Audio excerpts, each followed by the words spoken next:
William Collins and Argo present The Secret Garden, written by Francis Hodgson Burnett, read by Glenda Jackson.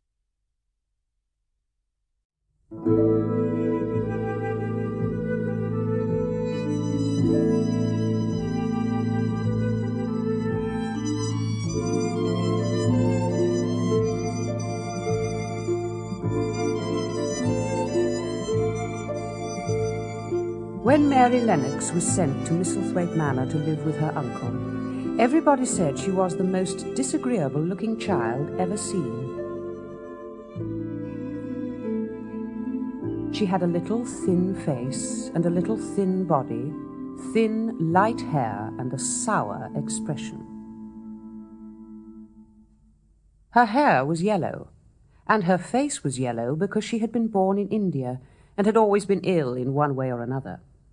Her mother had been a great beauty who cared only to go to parties and amuse herself with gay people. She had not wanted a little girl at all, and when Mary was born, she handed her over to the care of an ayah, who was made to understand that if she wished to please the Mem Sahib, she must keep the child out of sight as much as possible. By the time Mary was 6 years old, she was as tyrannical and selfish a little pig as ever lived.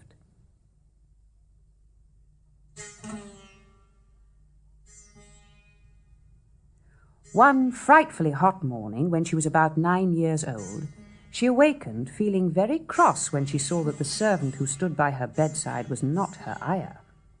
"Why did you come?" she said to the strange woman. "I will not let you stay. Send my ayah to me." The woman looked frightened, but she only stammered that the ayah could not come.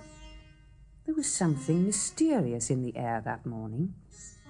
She heard her mother come out on the veranda with a fair young man, and they stood talking together in low, strange voices.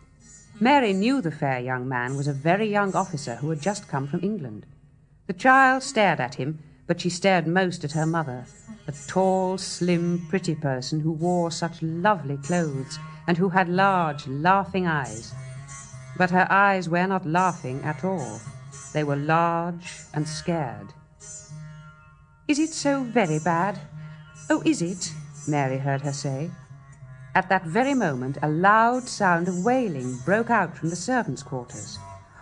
"Oh, what is it? What is it?" Mrs. Lennox gasped. "Someone has died," answered the officer. "You did not say it had broken out among your servants." "I did not know. Come with me. Come with me." And she turned and ran into the house. After that, appalling things happened, and the mysteriousness of the morning was explained to Mary. Cholera had broken out, and people were dying like flies. The ayah had been taken ill in the night, and it was because she had just died that the servants had wailed in the huts. During the confusion and bewilderment, Mary hid herself in the nursery and was forgotten by everyone.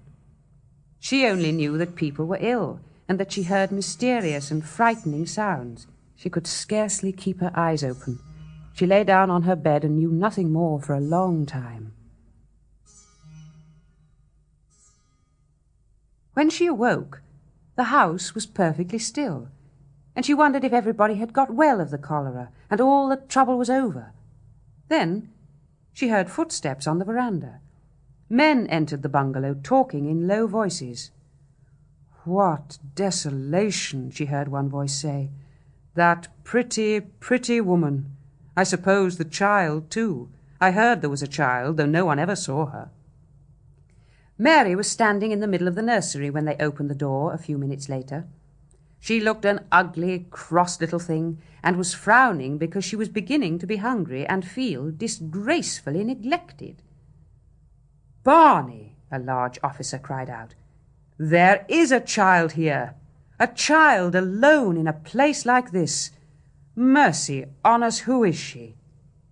"I am Mary Lennox," the little girl said, drawing herself up stiffly.